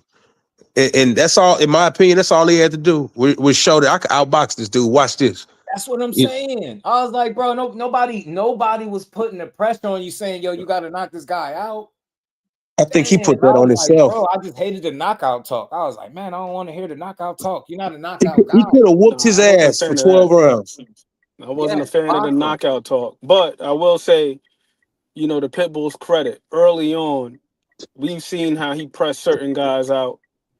He did Gamboa the worst I've ever seen anybody do Gamboa. And Gamboa's got done bad a couple of times, like a couple. Tank, Bud, Devin Haney, they started 12 They started passing him around like a $2 hoe at one point, bro. That shit wasn't even funny, bro. It wasn't even funny. By the time Devin got to him, I said, "Oh, this ain't even right." Yeah, they Gamboa get his ass whooped. This dude went from one of the most feared Cubans in the game to I'll take it. I'll take him. Yeah. I'll take that fight. Yeah. Everybody had their hand up to fight him. So I think that's what Lamont Roach was trying to avoid, was just like going out there getting pressed out, and this dude not having any type of respect for him. And then also got to be able to conserve some energy too. Like you got to have otherworldly conditioning to be able to move the way you need to move to avoid that type of that type of pressure. If you ain't got that type of punch that'll just stop somebody dead in their tracks, you got to have other means of being able to stave off some of that pressure. I think so. And I think the physicality was part of the game plan for him, because Lamont Roach does look physically strong. And you see when they wanted inside in the clinch and shit, like Pitbull was looking frustrated as hell. He started headbutting and all that. Started changing. Telling you, he couldn't keep up with that shit. And this is what you got to understand, bro. We can see different stuff. It's a discussion. Unless we just trying to say what we saying is an absolute fact. There's no other way that nobody could. We're not saying that. But we are telling you, if a guy starts a fight, fighting the way he does, gets a damn knockdown early in the game. And then change How his many gear. people do you see then switch up from what they do best and then start doing some shit that is to They their do own worse. best? You get me? He's not a boxer and he will never be. It don't take nobody, no rocket scientist to know this. He will never be a boxer. That was the worst attempt to fucking box that I've seen in quite some time. And the minute I seen it, all bets were off. How many people do you know? You hear the saying, if it ain't broke, don't fix it. So why did he fix it if it was working so well? If he was doing so well in the first half of the fight, why would he? Oh, you know what? I'm gonna show him. I'm gonna show him another wrinkle. I'm gonna show him I could box. Says who? And you got beat up doing that. Yeah, like, oh, he just tried to show another wrinkle. No, he was fucking tired. I seen it. I was like, oh, this dude tired. I was like, oh, you swing so hard and you put everything into your punches early. When you hit the midway point, I've seen it more than once. You slow down and you're a lot more hittable. Yes, you are. So he's not a boxer. He'll never be that. Why I'm a little disappointed in Lamont is because you know what he is. Lamont, you're very smart. You got a high IQ. You know he was one-dimensional. So what you're supposed to do to make it easy was exploit this one dimension. And then when he start trying to buy, you really beat his ass. That's all you weren't supposed to give him what he wanted. To me, I blame this. I blame all of this on Tank for getting hurt. If Tank wouldn't have hurt that hand, we wouldn't even be having this conversation. You probably wouldn't, bro. Probably Tank wouldn't have hurt that hand. Then you get me? This Pitbull mania pissing me off, bro. Like, and Lamont, you was supposed to put an end to that shit. I'm not knocking Pitbull, but I'm like, bro, it's just the way the fans were going to perceive it. When you didn't get the desired result, they already wasn't able to give you your just due after you proving everybody wrong 15 to 20 to 1 underdog. They definitely wasn't going to give it to you with anything less than a dub. So, damn, you just supposed to understand the moment. You had them right when you wanted them. Hey, bro, I know this ain't gonna be a popular opinion. It's just an opinion. It's just my opinion. But in my opinion, Lamont ain't as profitable as Pitbull is right now. Right. And I feel like the company saved face by calling it a draw, so they can keep going, making bread with Pitbull. That's what I think. Yeah, because who full agreement. Follow the money. Who the one that they still building up? Like, who the hell gets celebrated for not getting knocked out? Anybody else, we would go crazy on them. We went crazy on Edgar Berlanga. Y'all remember? For not getting knocked out and going 12 rounds? Where that energy for Pitbull? Hey, bro, Pitbull is the most star off of him not getting knocked out by somebody that ended up hurting their hand at some point. Pitbull get that conversation more than anybody, that he celebrated for a loss or a draw. Right. Never seen that before. Right. I've never seen that. Like, think about that, bro. Think about that shit. Yeah. His whole notoriety is built off a loss. That's one facts. And that's the crazy part. One that they tried to argue that it was debatable. No, it wasn't. And I would give it credit if he dropped Tank, got a knockdown or something off of him, that where he had Tank looking crazy for a round. Or I'm just saying he didn't win that fight. You know what I'm saying? And pressure. Yeah, he landed shots and good shots. But because they were in a boxing match. But outside of that, man, I didn't see that. We walked away knowing Tank could box. Like we That's seen how I felt. I was like, damn, Tank got some feet on him. Bro, everybody in boxing started talking about Tank's boxing skill is overlooked after that fight.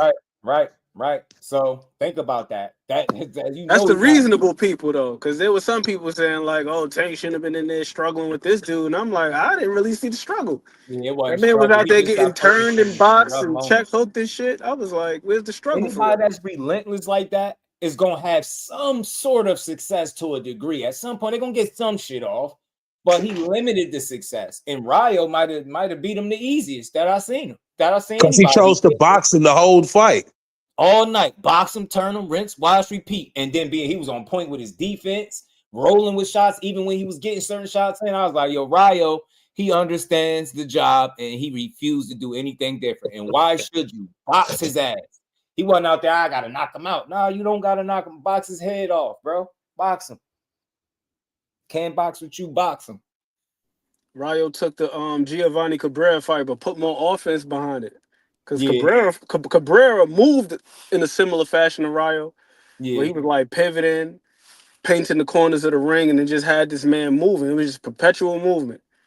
But Ryo put the offense behind it. Cabrera ain't had no offense with it. I'm about to say, no offense behind it. Ryo was putting them things on him, wasn't he? Hell yeah. He hit Ryo with some good joints too. Ryo he did. Took him well though. He got hit with some solid shots. He just rolled with him or took him well. That shit had me a little bit concerned when I seen Ryo getting hit with certain shots because it gave me flashbacks to the damn De Los Santos fight. I'm like, is he gonna hold up physically?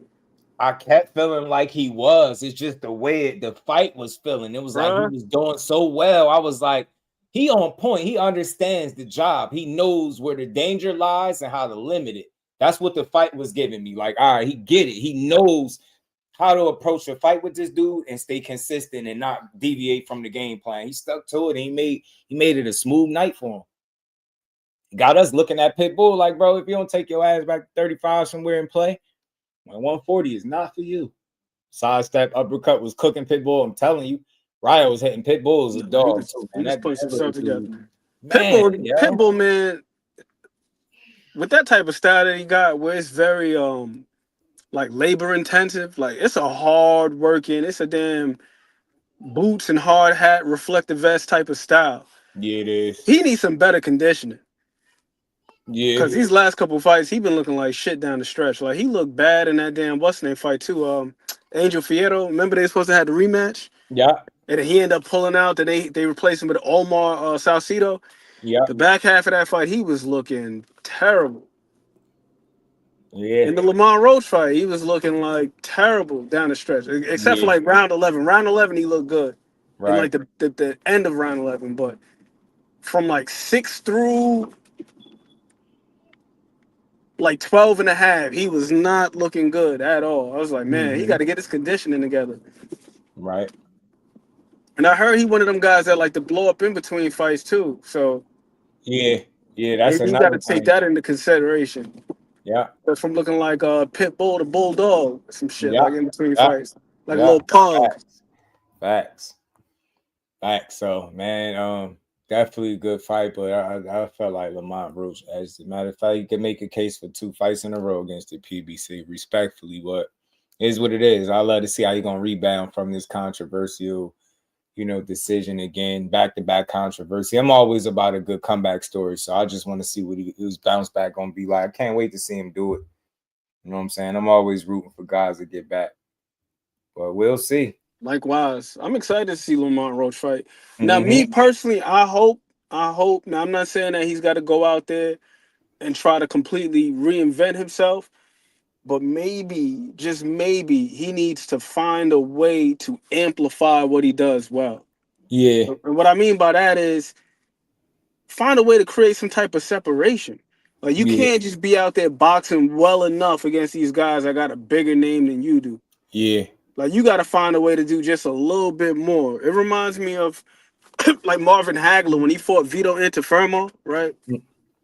He said, he got that controversial draw. After that, he was like, yo, these are my judges from now on. That's not to say that you're going to go out there and knock everybody out, because it's impossible to knock everybody out. Right. But just having a certain mentality to where you're saying, like, hell no, I'm going to separate myself. Yeah. Yeah, I think it's one of them things, like his preparation and just attitude, right? And understanding, right? Knowing that your last couple of fights, there's an argument that you ain't do enough, right? And you could have did more. That is what he should have been trying to change, right? The narrative from the last fight to this one, right? Now I prove that you actually can do more than enough and get this win. That's what, not the knockout, bro. You was thinking the wrong thing. Then you just stand toe to toe with the Tank. You showed everybody you got what it takes. Now this fight, this is all about the dub. This is all about looking good. And they low key threw you alley off the backboard. Low key. I'm holding Lamont Roach accountable because he is talented enough to do exactly what we all knew he was gonna do. Right. Shout out to Mike Kirkland, always supporting. Appreciate the Real Boxing Talk. Appreciate all your support, man. Shout out to Mike Kirkland. Happy holidays to the family. We're going to rock out for a few more minutes before we head out. Hit the like button and let's keep going.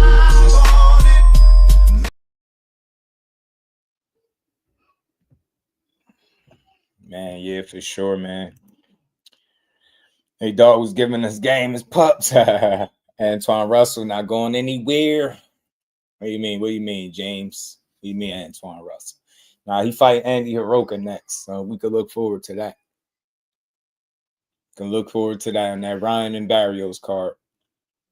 Can look forward to that. Gary Antoine Russell, dog. Hopefully, I can get one of the Russells on here real soon after the new year. You know what I mean? Should be, but we gonna work for it, make it happen. I like the Russells, man. All of them. They all got hands.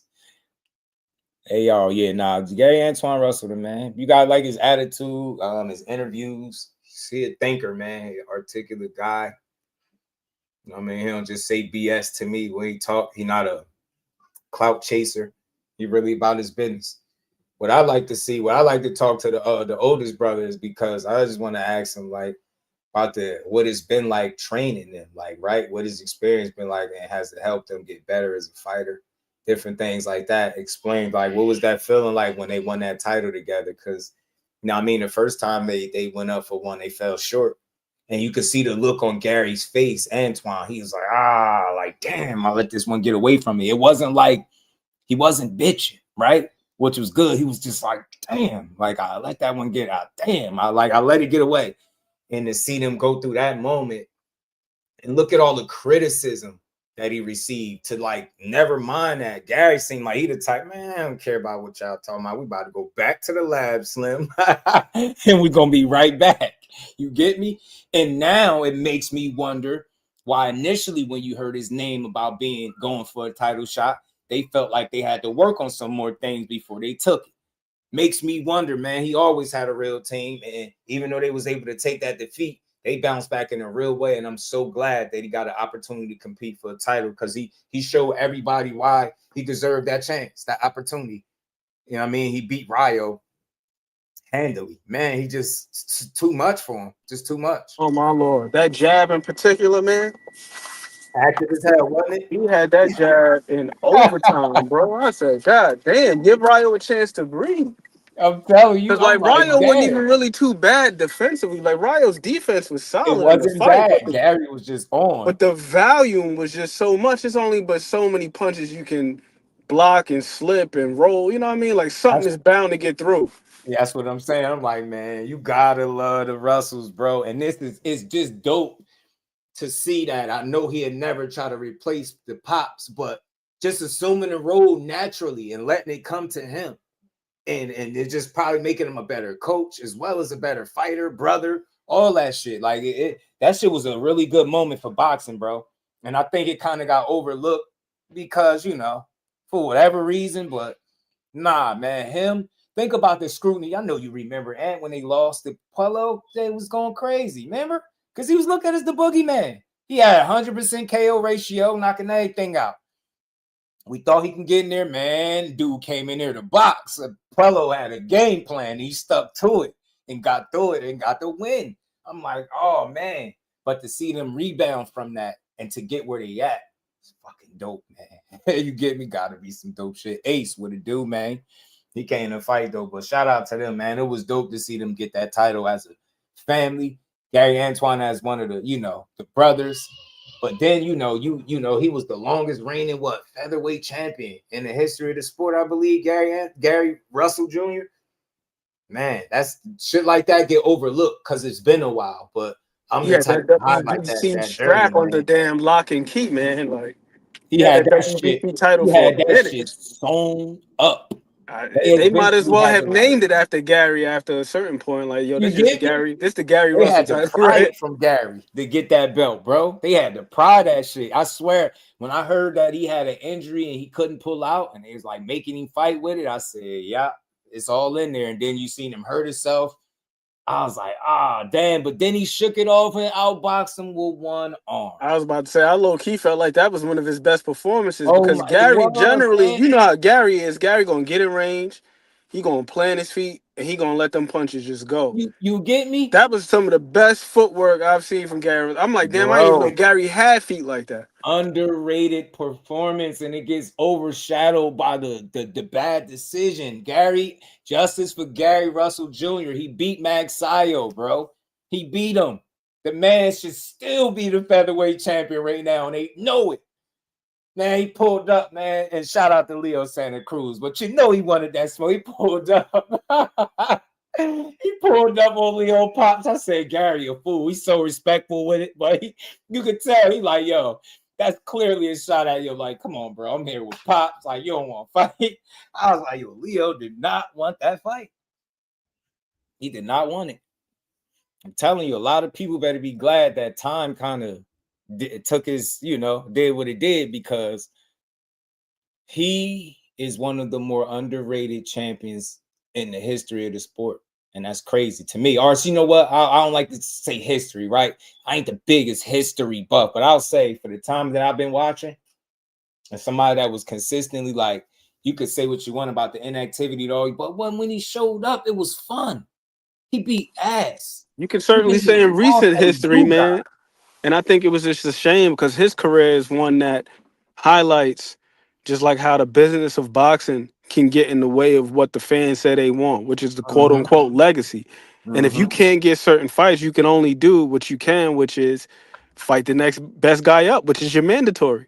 Right. And that's what Gary was doing for a number of years, just fighting his mandatory. Right. Fight his mandatory, go sit his ass down for 11 months. Fight his mandatory, go sit down for another 11 months. Fight his mandatory.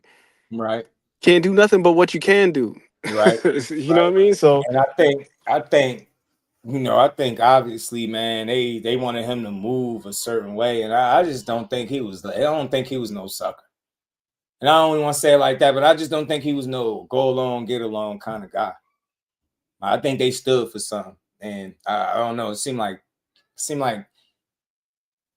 after a while the business just didn't appreciate him, or the boxing, the sport. I don't know how. I don't want to blame the wrong people, but it just seemed like the business didn't look out for one of his longest reigning champions, man. That dude really talented, man, and it's crazy. As some of y'all better be glad the inactivity was stopping it, because I'm telling you, him getting in front of you would be a damn problem for a lot of guys. Dude ain't no easy guy to deal with, bro. He's smart. Some of the fastest hands you'll see, and he gonna let them shits go. And he gonna let them joints go. And he can fight, got good footwork. They're just smart. Those dudes understand boxing. That's why they all talented, all of them. Now how hard it is to have a bunch of brothers in the same shit. They all nice. I don't care if nobody lose shit. That's part of the game. They all nice. Right, all of them. Like, look at Gary Lost and Loma. Knockdown, they gave him knockdown credit for that. What we talking about? A draw, possibly? You know what I'm saying? Max Sio, we all know Max Sio didn't win that shit. Fake ass Manny Pacquiao. That's why he got on my nerves, and I never really bought into him, because I thought he was the fake Manny Pacquiao. I was like, bro, you gonna need more than being from the Philippines and having big calf muscles to be like Manny. You don't fight like him, and the fact that when I watch you, I feel like you trying to look like him as opposed to it being natural is pissing me off. And I was like, I was enjoying watching Gary outbox him with one arm when he got hurt. I was like, yo, he clearly is boxing this dude, trying to load up with shots and not landing. Gary footwork, defense. He was just working with the good arm. I'm like, bro, he's boxing this dude to a victory and didn't get the nod. Michael Fox versus Ray Robinson. Yeah, it's an interesting fight for some guys that been in the game for a while. Fought some talented fighters, got some losses. Maybe some debatable ones. I'm still pissed off about that damn Boachuk decision, because I thought Michael Fox was outboxing Boachuk clean. That's what I think. That's what made him follow me on Instagram when I said that. I said, man, we still ain't forget about, the you get robbed or something. Like, I be wanting to let fighters know, like, that man looking silly as hell, man. Gary little as hell. Loma looked a bit bigger than him. Yeah. It's crazy. Gary's really small, man. 5'4", something like that. Small guy for sure. But yeah, Gary been coaching his ass off these, after the loss, and just getting back in the mix, man. It's just something even in the loss, man. You win together, you lose together. They fell short. I'm telling you, that's why I just liked his energy. Antoine was like, damn, he had that look like, like you get me, like, damn. Like I gave it to him. Like I let him get it. You know what I mean? He's almost like, all right, I know I got to do something more to beat this dude. Fox beat Boachuk and Brandon Adams finished him off. Yeah, Brandon Adams, yeah. Boachuk ain't going to look like the same fighter no more. That's why I said Adams got him twice. Yeah, and guys, boogeyman. Telling you. Because when you get in there with somebody that want to fight and win, get what I'm saying? Is thinking about their dreams, that if they win this fight, what it could do for their career, bro. You gotta come out there to beat some ass, man. You gotta come out there on your A game. I think Boachuk needs to do some damn soul searching because of them 2 losses that he got to Brandon Adams in particular. Yeah. Like, yo, one, he got knocked out in the first fight. Yeah. Then in the rematch, like Brandon Adams just dogged him out. Worked him over. Worked him on the inside. I said, damn, but then like, that didn't really surprise me though, because if you seen that fight with behind the hands homeboy, Andreas Katsarakis, yeah, bro, them dudes was working on the inside, damn near the whole fight. It was just like straight phone booth action. These dudes framing each other, peeling each other's guards. You're right. Shout out the ref was barely breaking that shit up. They was just in there scrapping. So when I seen Brandon Adams fight like that with Cats, and then it turned into what it turned into Boachuk, I was like, yeah, Boachuk about to get cooked. If it stay like this, and it stayed like that.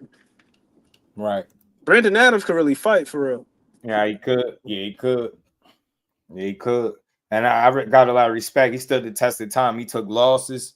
He fought some guys, and he just he stuck with it, bro. He stuck with it. And he's a guy that is reaping the benefits of trying to make the most out of the opportunities provided to him. Facts. And he had an unconventional path too, because you remember he was on that Contender Series. I'm about to say, bro, I remember that shit. I remember his name, bro. I remember watching him. That's what I remember Brandon Adams from. You just took it out of the Contender Series. I couldn't think of it now. About to say, what was that boxing show? That's that joint. That's the series. That was the season when they had it on Epics. And Sugar Shane Mosley Jr. was on there. Well, R.I.P. to what's my guy's name? Nazeem Richardson. He was calling him Spice. He was like, he ain't earned the right to be called Sugar yet. He was calling him Shane. He was calling Shane Mosley Jr. Spice. Right. He was on there. They had the dude Morgan Fitch. Apollo Thompson. Yeah. He was on there. Oh man, what was his? Brandon Adams won the whole tournament. Yeah, Thompson, right?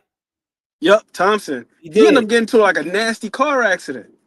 Yeah, he did. I was following him on IG. He had the halo on and everything, looked like Vinny Paz.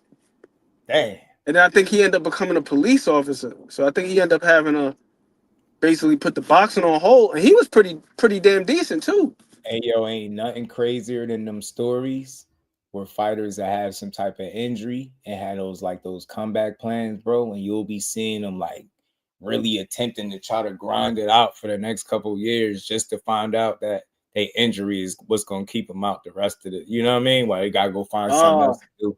You know, that happened for him. Tion Kennedy. Remember him? No. Oh, damn. You remember what happened with him? He fought Rigo back in the day. Got cooked. Rigo. I remember what's name had a nasty, he had a horrific injury too. Coach Rell. Yeah. Remember, he was a pro. Yeah. And he got into that motor accident and ended up having to retire.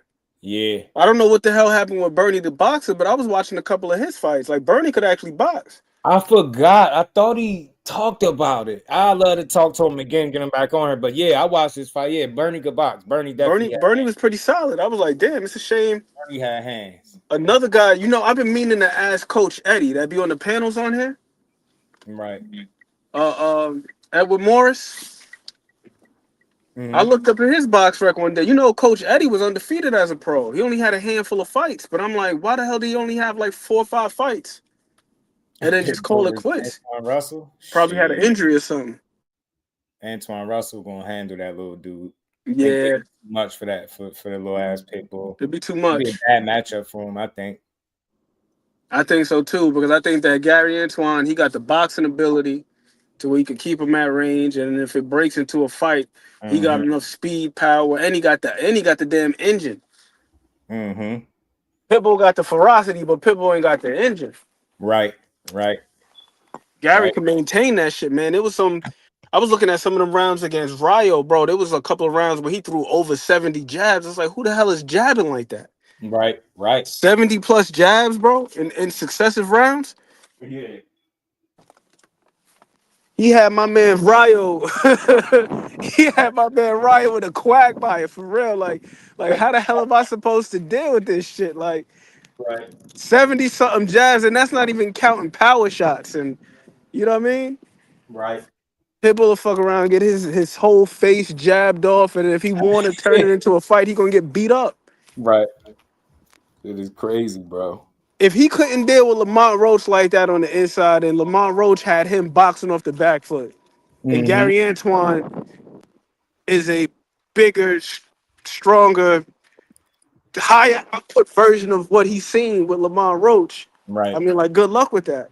Shout out to James. Earl, what it do, homie? I just think he's ill-equipped, but it would be entertaining early on. Yeah. Especially if Pitbull could land something early on. But I just see that being one of those fights where it's going to be just going downhill after a certain point. And it's just going to get worse and worse, and we're going to see more separation as the rounds progress. Yeah, that shit is not going to be good. That shit not going to be good for they make certain matchups, but I don't believe that's one they'd be looking to make. I ain't going to lie to you, because there ain't much to gain out of that. You ain't going backfire. Gary ain't going. I love the Russell family, bro. I just wish more people had the appreciation I have for the sport, and I'm gonna continue to build that in that direction, because, damn, man, think about. I always say this: the percentage of people that they fit in that box. Just think about that. For all the people in the world, just think about the ones that box, and then think about the ones that's at the highest level, the world champions, right? The ones that's right in that contender space, maybe a fight or two away. Think about how good you got to be to do that. Think about guys that's in the pros with double Olympic gold medalists. Like that shit is, you know how fucking good you got to be, bro. Like, it's just nothing to overlook. You know who I'm looking forward to, what fight I'm looking forward to, and I'm gonna make sure I talk about as we get closer. Andy Cruz and Muay Oh man, I want to see that. I'm looking forward to that as well, man, for a couple of reasons. If he win this world title with about half as many fights as the Keyshawn's and the Shakurs, that's impressive. That is super impressive, man. With a guy like Raymond Muay with like 24 wins, bro, that is super impressive. He got triple, quadruple the amount of fights you got. Seriously, bro. He got way more fights than you. Let's talk fashion. My dog Remo, what's good, Mr. Rich Treads? How you feeling, my guy? Rich Threads in the building. Rebo. But yeah, I'm excited about that fight too, man. I really am. Feel like early on, I'm gonna be keeping my eyes peeled to see how Andy is able to cope with the combination of the speed and the power, bro. I'm looking for that. You know how impressive that would be. He better be careful though, because see, he already talking like, I don't look at him as a finisher. That's something that Bozy's still been in the lab with, working on, right? That's a part of his game that they continue to work on, I believe. Finishing, being on that front foot, just being more entertaining and aggressive. But remember, he don't got the same horsepower, I think, under the hood as a Jaron Ennis. And I've seen him languish a little bit too long on the front, or be in there a little too long. Seen him get clipped in more than one occasion. I know Raymond Muay is better than these guys that he's fought thus far. He got a considerable amount of fights over him. He got Robert Garcia as a bit of the X factor, if you will. I think this is going to be a really good fight. And Andy Cruz pedigree and his experience, it makes this a good fight. Like, I know we've seen 24-0 versus 6-0, but it's not really going to be that when the fight play out. You're not going to be watching it feeling like, oh, all right, this guy got 6 fights, man. He got 3 or 4 times as many fights. You're not going to feel like that when you watch it. It's going to come down to the best man, skills. I think it's going to be a chess match. Muay can box. He got good power, too. Andy has gotten buzzed a bit, a fight or so, you know, with some guys that I don't think are Raymond Muay, right? So there's some variables there, but somebody with that amount of experience, 2 gold medals, that's fighting a title fight in his 7th professional fight. He doing that shit for a reason. He on that Loma track, fast track. I'm telling you. Well, I mean, the same goes the other way with Raymond Muay as well. Mm-hmm. Remember, he got dropped by Galindo. Yeah. So he's got his chin checked before too. And then I also say this as well when it comes to just like a pure boxing standpoint. my guy looked a little bit shaky in that Tevin Farmer fight. He looked very shaky, and then it almost felt like he got a little bit of assistance, if you will, in that fight, like to secure the decision. Remember, they gave Tevin Farmer that questionable ass point deduction. Yeah, to save the day. That's what they did. And you know, Andy can box. He's much younger, much quicker, much sharper than Tevin Farmer was at that juncture of his career. All right. But to your point about Andy, you know, being aggressive and getting himself in a little bit of trouble. Right. Antonio Moran, he buzzed him a little bit. I ain't gonna lie, I was a wee bit concerned. I was like, Andy, what the hell is going on? Yeah. I got to give Antonio Moran his credit too. He's quality. Too long. Staying in the mix a little too longer than you probably should, and paying the price for it because you're not quite. That's the area of your game. I feel like you're still developing. You're working. You're getting better. But I feel like that's where the weaknesses lie with the approach. That's what I think. Because again, I've heard Bozy say out of his mouth, he tweaking them, and I'm like, yeah, that tweaking them could help or hurt. It's been helping, but against the wrong or right opponent, it could be something different. Cool Boy said, I wonder how that goes with someone like Raymond's skill set. If they got to pivot the game plan. That's a good point, Remo. I heard people criticize Bozy for his instruction with Cool Boy too. Yeah. Shout out to everybody in the video, man. Hit that like button on the way out, man. As we continue to wrap up, I got to make a quick run.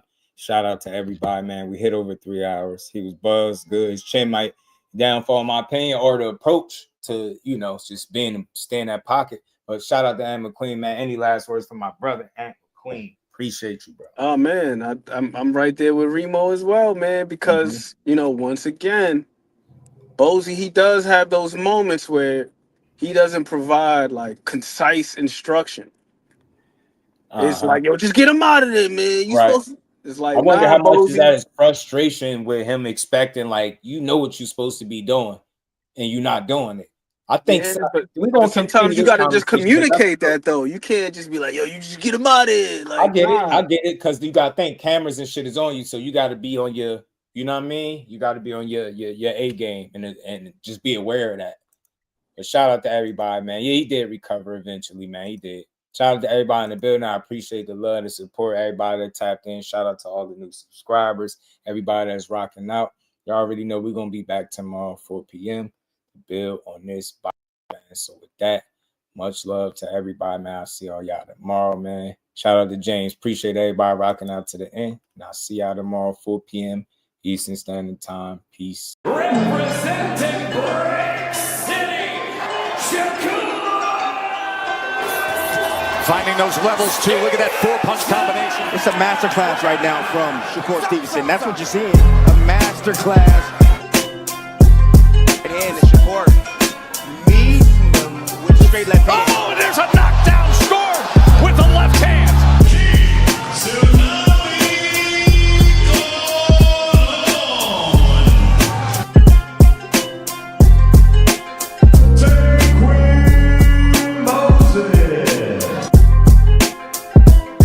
From Patterson, New Jersey, please welcome the Sweet Terminator, Shadesha Green. Make sure y'all subscribe to Just Boxing, the best boxing talk. It's probably the most unbiased channel on YouTube. Right now, we're gonna give him his just due. Shout out to my brother Just Due.